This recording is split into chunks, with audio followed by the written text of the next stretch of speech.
21 days after the New Mexico dress rehearsal, a lone B-29 was over Hiroshima carrying an atomic bomb. At 8:15 in the morning of August 6, Japanese time, the first atomic bomb hit an enemy target. The bomb was aimed to explode above 0 point, a spot in the city at the junction of the Motoyisu and Ota rivers. The bomb was intentionally set to explode well above the 0 point to dissipate its radioactivity. Here is the pictorial record of the result. At 0 point, directly beneath the explosion, the soldier in the scene is pointing at the spot from which all damage to the surrounding area was measured in terms of distance from the center of the blast. Within a mile of 0 point, the devastation speaks for itself. But in these very ruins, Army cameramen have found and filmed pictorial evidence that tells in twisted steel and stone the effect of death-dealing atomic power. Reinforced concrete buildings seem to have withstood the explosion fairly well, the damage varying with their distance from 0 point. Within an area of a mile to a mile and a half, this type of building was the only type to withstand complete demolition and destruction. The destructive circle within a mile from 0 point had a few notable exceptions, mainly reinforced concrete. On the edge of the area of greatest damage was a landmark, the Red Cross Hospital, which never ceased functioning although it sustained damage. Today it dominates the desert of a debris that was Hiroshima. Another notable exception to the general demolition was the Higaski Railroad Station in East Hiroshima, a mile and a half from the center of the blast. This building, however, suffered extensive damage. The twisted steel beams and concrete wall show the effects of the tremendous concussion.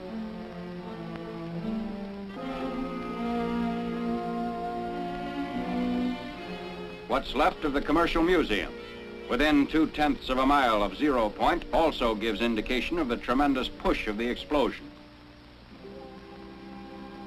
Amazingly enough, bridges did not suffer too badly at Hiroshima. This steel rail bridge 1 mile from 0 point had the side toward the explosion virtually blasted by flying particles, which removed almost all the paint. But the side away from the explosion did not need a new paint job. Roads in the area fared better than buildings or bridges.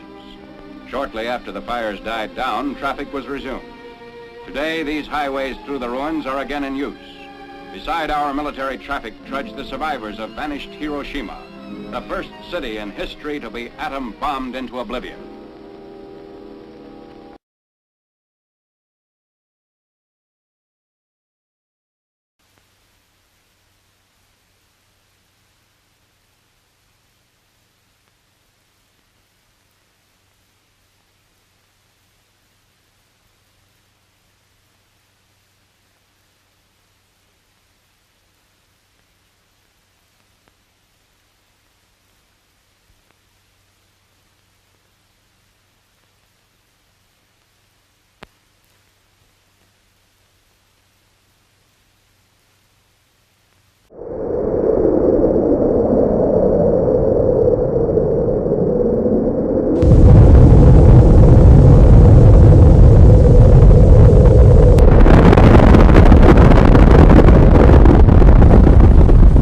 Do nuclear bombs exist? Your immediate answer is yes. But how do you know? During the mid-20th century, television and movie watchers were bombarded with imagery of what was purported to be atomic test footage. But what were they really watching? They couldn't rewind a videotape or rescan through a video on their computer. So what option did they have but to accept these images at their face value? Now we have opportunity to scrutinize these images to see if they hold up to analysis. Take a look at these trees. Now what was that? And who turned the camera? They're in awfully straight lines, aren't they? Now this must be a different blast because it's coming from a different direction. Wait, now they've put it back. But those are the same trees we saw in the first clip, aren't they? And now this. First they showed us these trees that they panned left on. Then they show us these trees that look like they should be next to a model train. Notice how straight the rows are. It looks artificial to me. Then they show us these trees again. Where's the forward camera? And then back to these trees again.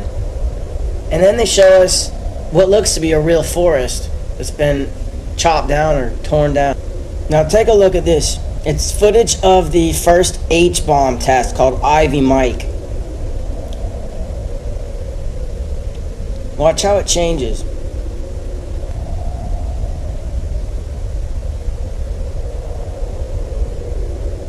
That's a composite. Then it morphs into this. It looks like a completely separate explosion. Now take a look at the frame before the explosion and then the one after. These frames were cut together. Why? Then this frame was cut to this, which looks like the sun to me. It looks like they're zooming in on the sun. Maybe a composite because the clouds aren't moving. Then they introduced some sort of liquid. It looks like a laboratory concoction in composite with the sun. Next is Operation Dominic Fireballs in the Yukon. What does that look like to you? Watch it again. It's the sun. Now here's Operation Greenhouse. These guys are getting all ready to see what looks to be the sun again. The sun seems to start to expand. Maybe it's being zoomed in on. They worship the sun after all, Lucifer. So why wouldn't they use him as their greatest weapon?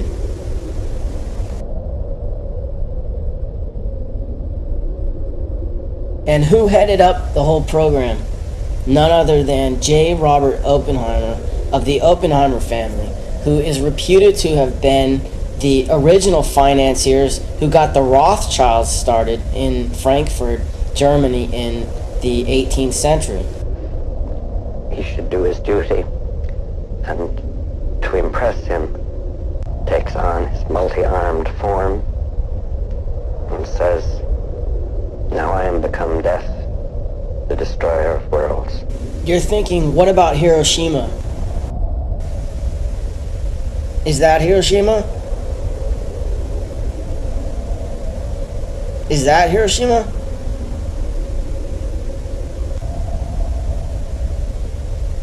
That looks like Hiroshima, but it looks like it's been carpet bombed.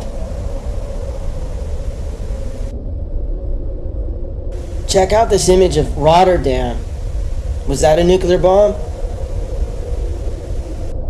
Now compare it to this image of Hiroshima.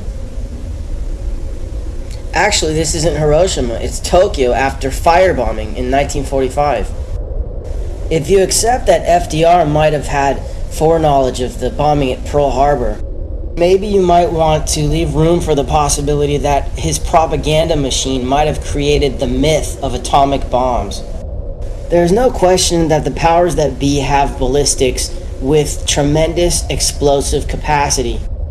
But this shot, for example, could easily be high-volume dynamite.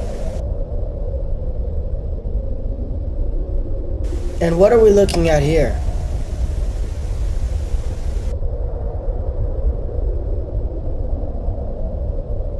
Take a look at this house again. Whatever was strong enough to blow it to smithereens wasn't strong enough to even shake the camera. And look how high up the camera position is. Are we looking at another model? Now look at this bus and this car. Whatever's blowing them up is not moving the camera. And this building seems to blow up from the inside. Everything gets blown every which way except for the camera. Except look in this shot, it seems to tilt up a little bit.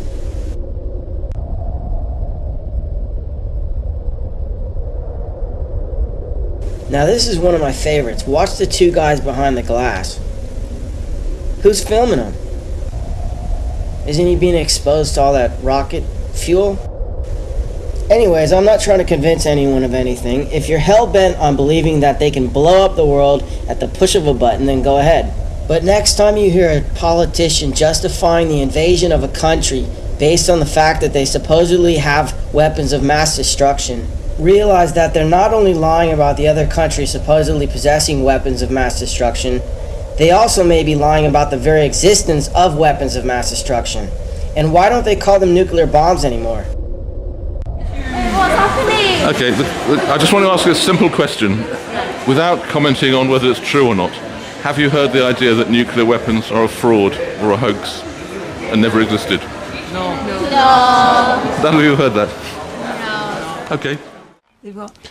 Do you mind if I ask you an intellectual question? What's that? Without commenting on the truth or otherwise, have you heard the idea that nuclear weapons are a hoax or a fraud? You haven't? No. Sure. Without commenting on the truth or otherwise, have you heard the idea that nuclear weapons are a fraud or a hoax? To set a naval trap, What? you needed to Universally? Yeah, the nukes are a fake. Well, in London, and the noise you could I know hear for an from absolute the fact that they're not a after fraud. changing of the guard, What's your evidence? looking over at St. I James's Park served with Downing Street in the Royal Air Force on Maralinga Range in Australia. You were at I Maralinga. worked with nuclear Because it was in weapons as that well. building, in an obscure Did you actually? 40, I've heard about Maralinga and seen the report on it. Yeah, to actually I was there for the last Room 40 hydrogen bomb is where test naval in wireless 1963. intelligence What did you actually see? There were two I was breakthroughs out in the First running, World War. First, and I was a cross-country runner, wireless traffic flows. and I was running out in the bush, and I knew that there was a test imminent, and I was running along this road, and suddenly I felt it was a hot day, but I felt some additional heat on the, I'd only got the shorts on my legs and my back, and You saw some heat. Did you see any light? yeah, I turned around, I didn't see the flash, but I felt the blast, and I was 40 miles away. For our most modern signals intelligence. Does that answer your question? including Bletchley Park, It's an interesting World War, comment, and the government but it doesn't answer the question. No. Who are you asking it for? I'm not asking for anybody else. I've got a website on the subject. And, Oh, right. And as a result, the Admiralty made But much less there Okay. aren't many of us left. You, without a comment on whether it's true or not, have you heard the idea that nuclear weapons are a fraud? No, I have not. You haven't? You sure about that? Well, depends on where Okay, you're on. I just wondered, because most people haven't. Okay. So you're in the great majority. All right. Without commenting on if it's true or not, have you heard the idea that nuclear weapons are a fraud or hoax? I haven't heard a thing. Okay, at I just all wonder, about it. most people haven't. No, I haven't heard a thing about that at all. I must admit. Do you think they exist? Yes. Okay. I'm still bound by the Official Secrets Act. Are you saying you were at I worked. Maralinga? No. I'm sorry. I didn't realise you were filming, and I thought it was just a general. Well, I've heard it's just my... I thought it was just a general question. Oh, it is a general question, yeah. But I worked. I was in the Royal Air Force, and I worked with nuclear weapons How do you know you worked with nuclear weapons? because No, seriously, it's a serious question. How do you know they were nuclear weapons? I can tell you there were nuclear weapons. How do you know? Because of the training I received. That's not really answering the question. You might have been...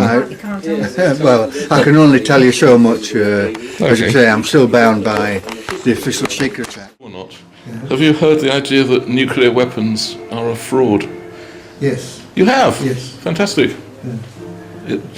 How much credence do you give to that? Not a lot. Oh, how come you've heard of it? I was only reading about it the other day, actually. In fact, it's in Time magazine this week. Time magazine? Not internet. No, it's probably on internet as it's in Time, but Time magazine certainly. And they mentioned it without believing it, because they mentioned They it as a... haven't come down either side. Oh, thank you. That's interesting. All right? Here's your Methodist answer for you.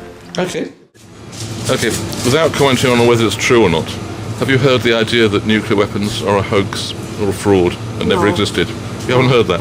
No, Absolutely sure? I'm absolutely certain. Okay, thank you.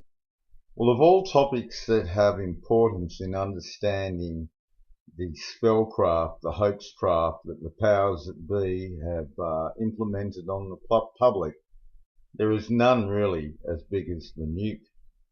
The nuke idea that somebody can push a button in Washington and within minutes or hours at the minimum, you'll be blown to bits. Absolutely blown to bits, just at the whim of the president with the black suitcase, or Vladimir Putin, or even better still, some terrorist with a suitcase bomb, as we've seen this whole nuclear thing develop over the years, and then down to the idea they put it in weapons, depleted uranium, dirty bombs, i.e. terrorism. But we've never seen any of this other than Hiroshima, other than these little fake explosions that they show us over the years, with houses getting blown away, but the camera never does. Yes, we see a major fail in the View Club here too, so another challenge to the View Club. How about this one? You see all hoaxes in Hollywood and Boston and Sandy Hook, but not the nuke one, because too many of them run with the nuke fear, with Armageddon ideas of nuclear destruction. Just such a popular idea for so many channels. For them to cover the nuke hoax is just not going to be in their remit for many reasons. Look at the shape of the thing in there now. Look at this head looking at you. Looks like a bird. Look, tweeting at you. All of this computer generated stuff, and in their day they used other methods, of course, artistic methods on film, but they always used embedding. You see that 9/11, devil's heads. We saw that in the Ukraine at the Maiden event. It's just been so many times. Look at that there now. It's straight out of Beatrice Potter or something. It looks like a rabbit nearly. And here we go. Every one of these things is always different. Look, turned into a skull head at the end. And they morph. They're big on this, I'm telling you. People laugh, but that's just how it is. Look at this one here. This has no ground-based contact. They must have exploded in the air, did they? It's just amazing more people haven't looked at this. Really, you know, the whole thing about it. Look at this one here. They're always looking so different. That looks like a big tree. It sort of matches this here, doesn't it? Just watch a bit of it. Oh, very slow, this one. Very slow indeed. No one's moving at all. Very strange, isn't it? Must just be a still. Oh, look at this. Here we go. Straight out of Fukushima style things we've seen and war movies. Look, that's a little model. You can clearly see that. You know, the special effects from Hollywood. Special effects from Hollywood, but it's enough to con all the public. But in this day and age, you think people would analyse this better. You just have to look for a minute and you can see just what you saw there. A little model getting eaten by water somehow in a big tank. It's hard to know exactly how they've produced that. Is that all solid or is that a lot of steam? It could be too for that one. Look at this flash here. Here's the flash and the ring, the great ring. You know that one, the ring of Saturn. Look, there it is. Some of my followers will love that. There it is. There's your Saturn, always present.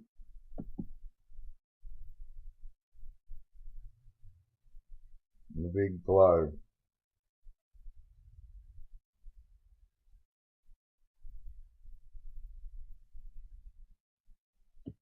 See, that ring evaporated quickly, didn't it? Look, this is glowing on forever, not expanding at all. It's just all here. It's a pyrotechnic device of some sort, but I think it's just done in mini scale. It could be done various ways. I'm thinking a lamp behind a few sheets of paper, you know, with cutouts, etc., you know. Especially when it comes to Britain. Britain's marvellous at this stuff. You just got to look at their old movies, their old war movies, etc. They're fantastic. There's plenty of documentaries you can watch on how these things work. Now here's one I found very interesting, a sort of smaller looks like a privateer, but he's definitely in the system because he's talking code each time. You just got to hear it, the 6, and then the 6, and then the 13. Contains about 60 kilograms of uranium-235, of which only about 600 grams underwent fission. Enough, though, to generate an explosion equal to more than 13 kilotons of TNT. The bomb's designers divided the amount needed into 2 pieces. At the tip, they placed about 40% of the necessary uranium. They loaded the remaining 60% at the other end. A conventional explosion drove the projectile into the target, initiating the nuclear explosion. Now, the exact details of this bomb remain classified because they could still be used. Although this design involves some brilliant innovation by engineers in the 20th century, the really difficult part is preparing the uranium. This lies at the heart of all efforts to stop the spread of nuclear weapons. The key problem? Separating 2 nearly identical variants of the element uranium. Natural uranium occurs as a metal ore, and it contains primarily 2 isotopes. Most uranium is U-2. Now, this is an important part of the whole thing here. How they said originally that they had to turn it into this, and it was a very expensive idea, they said. Then as they needed to enhance the arsenal, they said they could suddenly use this one. And that in itself just shows the sort of chicanery and the levels of things that they get into here. First of all, they had to make it unique, and they needed big fundage for one sort of operation, as it were. But then they had to make it so that, well, Pakistan can have them, and China, etc. I mean, it's not that expensive anymore because we worked out how to do it this way.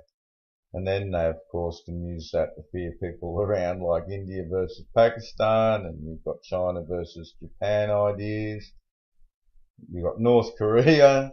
You've got all these ideas that have been brewed from this of countries that are likely to blow you up with a nuclear bomb. And I'll do more on this, the actual working of it, but I just showed you then the basic idea in case people didn't know. Shooting one pile of uranium into another. I seriously doubt, I have doubts even about the existence of so-called uranium as far as we know. Have you ever seen any? Of course somebody will jump on here and say, oh yes, they worked and saw it. I had a guy communicating with me here a while ago that said his father had worked in the industry, and his own father said to him, look, there's something wrong here. Very compartmentalized indeed, that's the way I'll put it to you. Anyway, stay tuned for more videos on this subject. Once you start a lie, you've got to build on the lie, and the lie starts getting bigger. In fact, exponentially bigger, bigger and bigger. And you can never tell the truth because then you've exposed the lie that you've been telling for years. But why do you want to expose a great lie that makes a lot of money? Now, observing these 2 explosions, these 2 different nuclear tests, one thing's very obvious. There's certainly a huge colour shift. One is red, one is yellow. So they had different metals in the explosion to create the different colours. Now, I would think that they would all be relatively the same. Certainly the one on the left really just doesn't look right. But in fact, these mushroom clouds aren't right. Because look, there's no explosion really much on the ground if you look at the one on the right and left really. You get a clearer vision of ground level, of course, on the right. See, it's all sort of a puff of smoke in the air if you really examine it. And even if these are fair dinkum pictures, which is probably debatable in itself, but let's just take that they are real depictions of explosions, they're not that big, are they? It's just a puff of smoke in the air. It's some sort of like firework device, it looks more to me. There's not a big explosion on the ground outwards. It's just this big cloud because that's what people have come to expect. That's what looks effective and has a certain scare factor. Now, this is taking mushroom clouds to another level. This is the freestanding mushroom cloud. Now this is amongst nuclear explosion shots. You see, I don't think people have ever really looked at these explosions against other explosions, all the different explosions in the different countries. And certainly if you go to any of the Chinese stuff, well, you're going to see something telling there, just like you see with Jade Rabbit. It's not quite the quality, because in China they can sell it easier. A few loud bangs and everybody gets excited and goes, oh, wow, wow. There's a little bit more discernment in the West. People want a little bit more spectacular and real convincing looking imagery. But I mean, the floating mushroom cloud here is way strange. Why the gap there? Is this Photoshop? Is this reality? It looks very, very peculiar. And if this was the only image that was peculiar, but every image you can drag up and you can go through yourself and look under image search and you'll start to see, just like 9/11, so many different smokes, so many different looks. It just doesn't look right. But if all that variance in the look of the explosion and the fake look of those two that I showed you in the beginning there doesn't convince you that this nuclear weapons industry is nothing more than a drain for money on the public strings and a method of control and fear, here's the aftermath of the explosion at Bikini Atoll. Now, what was glaringly obvious to me straight away is how come one area is just so green and this area here is just so burnt? People say, oh, it's just the angle and the dangle. Well, I can see this has been flame thrown. That's really what it looks like. And not only that, those trees have been cut with a chainsaw or an axe. Look at the angles on the trees. It's how you cut them so they fall. And you drag them away. They're not snapped by any explosion. That's absolutely balderdash. If they were snapped, they'd be ripped and teared and there'd be bits of bark teared. I've worked on trees most of my life. I know a lot about clearing trees and what ground looks like. And we get bushfires here and people go and cut some of the trees and that stumpy look there looks exactly like what I've seen many, many times. It certainly doesn't look like a nuclear blast in respect to those palm trees and other trees over in the yonder, in the distance as it were. They're just perfectly sitting there. This is supposed to be pretty recent after the blast if it's all cindered like this. In this tropical world, it only takes a matter of weeks and there's little tips and things and everything carpets up pretty green pretty quick. So this is within a week or two at the most of the so-called blast. And we have perfect green vegetation and chainsaw cut trees and just a flamethrower cindered look. In a fairly small area too, I might add, but enough to convince the unknowing public of the 50s and 60s. And they already had them in duck and cover mode. So, I mean, a little bit of Bikini Atoll, and there's that old little sex card they throw in, a bit of bikini. And that was aptly chosen, no doubt in my mind whatsoever. So there you go, you see. You'll have to stay tuned for my next video where we'll really get into a little bit of the science of it all. But I just wanted to show the basic things here of why it's so wrong. That is balderdash. That has been cut with a chainsaw. Now you see, when you've got one really big hoax going like this, you've got to add the old shooters in the woods. There's nothing like a few little conflicting stories, stories of heroism, stories which build dialectic and stories which give what you're doing credibility. Fear factory #1. And it's like a monkey on everyone's shoulder. Isn't it good when you can see they can't push a button and destroy the world in seconds like they say? You know what it is about radioactivity that makes people crazy? It's invisible. You can't see it, you can't feel it, you can't smell it, but it can get you anyway. In this sense, it is the boogeyman. Further, almost no one knows anything about radiation, and so quite understandably, people fill in those blanks of what you don't know can kill you by playing it safe and overestimating the hazard from the radiation.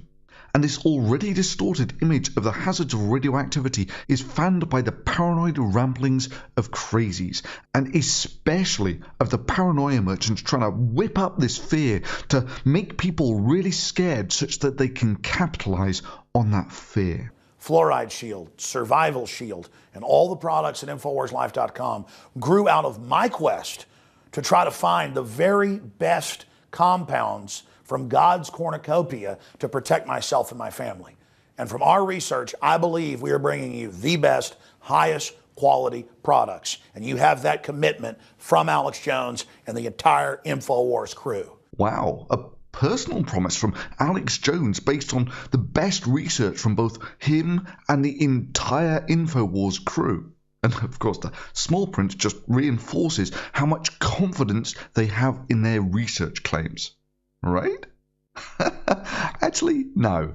This statement has not been evaluated by the Food and Drug Administration. This product is not intended to diagnose, treat, cure, or prevent any disease. And from our research, I believe we are bringing you the best, highest quality products. And you have that commitment from Alex Jones and the entire InfoWars crew. Meanwhile, let's take a look at the worst disaster in nuclear history, Chernobyl. As you can see from space, the radiation level is so high that there is no plant life for hundreds of miles around the reactor. Well, actually, no. Indeed, it turns out that the radiation levels recorded directly outside the plant where this disaster happened can be so low that they are comparable to those that you would get cruising on a commercial jet, and the latter measurement I can personally vouch for as I measured it myself. And for many folks, their principal fear of nuclear power is that this is going to happen, even though this is absolutely impossible. More on that later. But the paranoia merchants still feast on people's insecurity about radiation, and this can lead to really quite crazy folks getting quite large audiences. I average around 600 people on a stream. Oh, all of these people show up on my stream each night is amazing. It truly is, because they're not here to play games. They're not here for nonsense. And they will tell their audiences the most stupid things ever. California is a wasteland, period. How can it not be a wasteland when you had MOX fuel? The number 3 reactor is 2 million times worse. That went straight up into the jet stream at 100 miles per hour. Well, actually, no. California is not a wasteland. Well, not a radioactive wasteland anyway. But he's not done telling people things that are diametrically orthogonal to reality with that steely-eyed absolute certainty that can only come with years of marinating one's brain in paranoia juice. Say an iodine-131 only has a half-life of 8 days is the craziest thing you can imagine coming out of somebody who's supposed to have an education and supposed to have some morals and ethics. Well, actually, in reality, there is kind of this scientific consensus on the half-life of iodine-131. And yeah, it does actually look like a pretty good 8 days to me. But he's just getting warmed up. What you're about to witness is simply the most stupid statement ever made about radioactivity. I'm arming you with knowledge that's invaluable. I've researched this all extensively over many years now. In order to really wrap your mind around all of that, I think that Dixie cup says it all. A Dixie cup full of this yellow cake from that 40-mile pit. You put that in a restaurant, you'll kill everybody there within an hour for the next 4 billion years. Like I said earlier, just keep filling that restaurant up. If I had a cup of 238 here, I would die before I finished that sentence. I can put that cup of 238 in a restaurant, it'll kill everybody in the restaurant inside of an hour. Even if they just walked in and left, they would die an hour later. And that would go on for 4.5 billion years times 10, because of the way it decays, right? Well, let's start with the bloody obvious stuff. Where do you think this uranium ore comes from? You dig it out of the ground, where it's been for almost the entire history of the Earth. Indeed, it's a significant reason why the middle of the Earth is still so hot. So if you have a little speck of uranium-238, you're supposed to dig up 6 inches of topsoil, 900 feet around it, and put a fence around it with universal signs on it. So yeah, according to this guy, almost the entire of America should be classified as a radioactive wasteland. Admittedly, when the Earth formed some 4.5 billion years ago, there was about twice as much radiation from uranium as there is now, but somehow life still managed to muddle through. Well, anyway, scroll the clock forward about 4.5 billion years. Man comes along and digs this radioactive shit out of the ground and finds something useful to do with it. Initially, it's refined as yellow cake. Guess what colour that is? It was initially produced in huge quantities when it was mined in an effort to get radium, which is basically radioactive stuff that glows in the dark. Stuff that makes this clock radioactive. I actually leave it there, and what you'll find is it'll bury the needle. However, there really weren't that many uses for this element uranium. But curiously, while refining tons of this material that they dug out of the ground, they made the stunning observation that almost everyone who merely touched this yellow cake didn't die instantly. If I had a cup of 238 here, I would die before I finished that sentence. If they had, they might have been able to think of some military use for this instant yellow death powder in World War II. Further, I've actually got to confess, I've actually handled yellow cake. This is this uranium oxide in exactly the fashion stated here. That is uranium nitrate. There you go. Very yellow. A Dixie cup full of this yellow cake from that 40-mile pit. You put that in a restaurant, you'll kill everybody there within an hour. If I had a cup of 238 here, Uranium nitrate. I would die before I finished that sentence. I've been studying uranium-238 because of wars for almost 8 years straight. I've been studying uranium-238 because of wars for almost 8 years straight. Maybe this instant death has a bit of a delay on it, because I've completed a little more than one sentence before dying. Indeed, it's now over 10 years since I handled this uranium oxide like this, and I'm still not instantly dead. See, it turns out that this yellow powder that didn't cause instant death was kind of colourful, and so they started using this chemical in glazes for plates and the such like.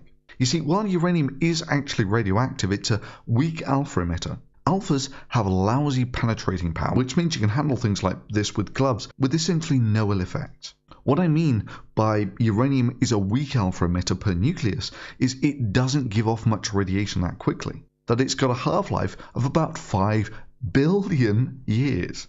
That means in the entire history of the Earth, only about half of the original uranium that was here has decayed.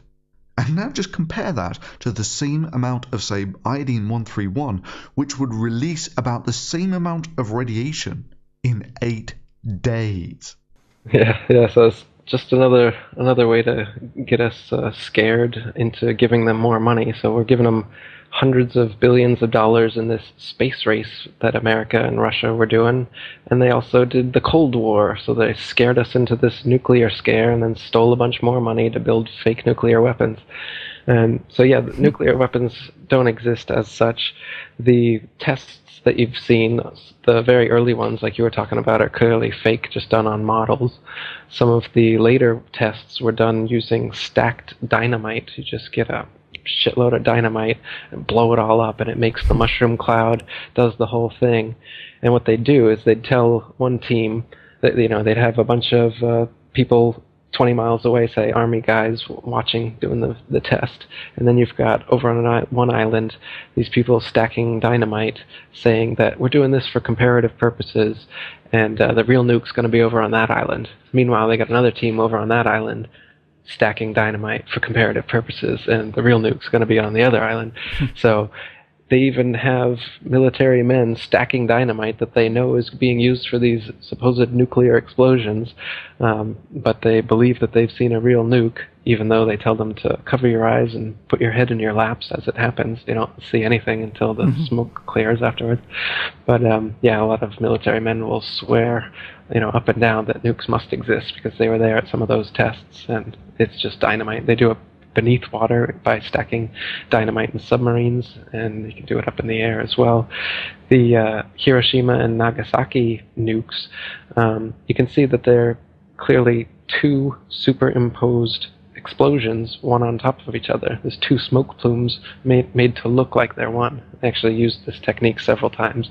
If you look at this nuke footage, there's if you go to my website, Nuclear Weapons Do Not Exist, you'll see these 3 documentaries that expose the thing completely. And so not only do so for instance, in Hiroshima and Nagasaki, what happened is that they were firebombed.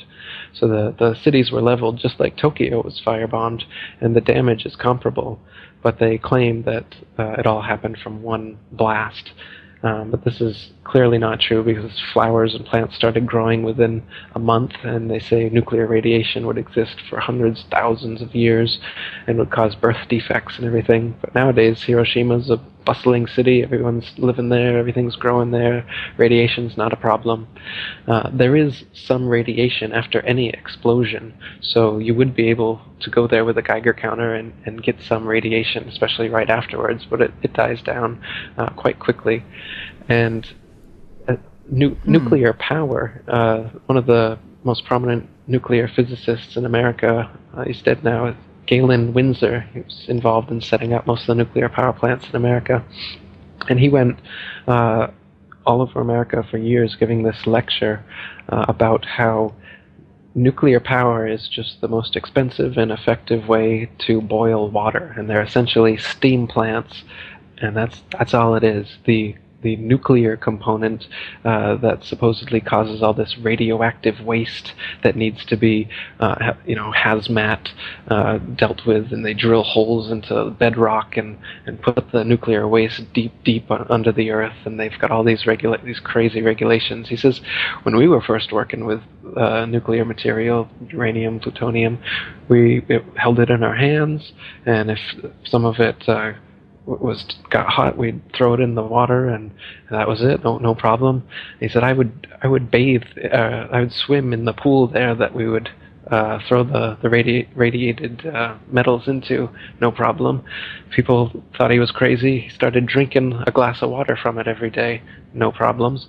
And then in his lecture, he started eating radioactive waste. So you can see on YouTube, type in Galen Windsor, and he'll take out a Geiger counter, show you some radioactive material. He'll take it out of a tube, and they'll say, I've just caused an EPA, if the EPA was in here, we'd have to clear out this whole area for half a mile, and people would have to come in with hazmat suits, blah, blah, and then he puts it back in the tube, and there's some left over on his hand. So then he licks his hand, shows the waste on his tongue, swallows it, and says, I've been doing this for years. And so the idea is just another fear campaign. And that's why they get the military involved in all these nuclear power plants and the nuclear weapons. It's to siphon off money, keep us afraid, and keep us playing off one another. Everybody thinks that Russia and America are enemies, and that the Cold War is real and the space race is real, but it's all just they're all like WWE. It's like Hulk Hogan and Macho Man. They're all paid by Vince McMahon. They all go out to eat together. If you're high up in politics anywhere, for sure you're part of this brotherhood that controls everything. There's no independent man at the head of any state, and if he was, what's he doing? Chris here from Hoaxbusters Call. This piece of footage here is from the Atomic Filmmakers documentary. I'll put a link to it in the description. Let's just take a look at some of the footage that they used in this film. Let's take a look at this explosion here. I mean, does this look real to you? Let's freeze it here. It is not. That is not real. I mean, look at that. That's not real footage of an atomic bomb. That is Hollywood special effects. It's, you know, it's pretty good for its day, but I mean, come on, look at this. What I really wanted to examine was this piece of footage here. And let's watch this. Okay, the bomb goes off.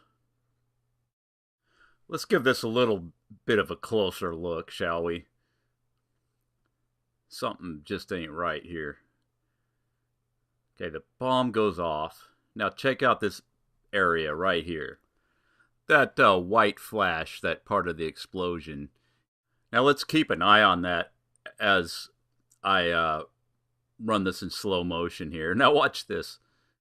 Watch how it stays static as the rest of the explosion encloses around it. That's not possible. Watch it again here in slow motion.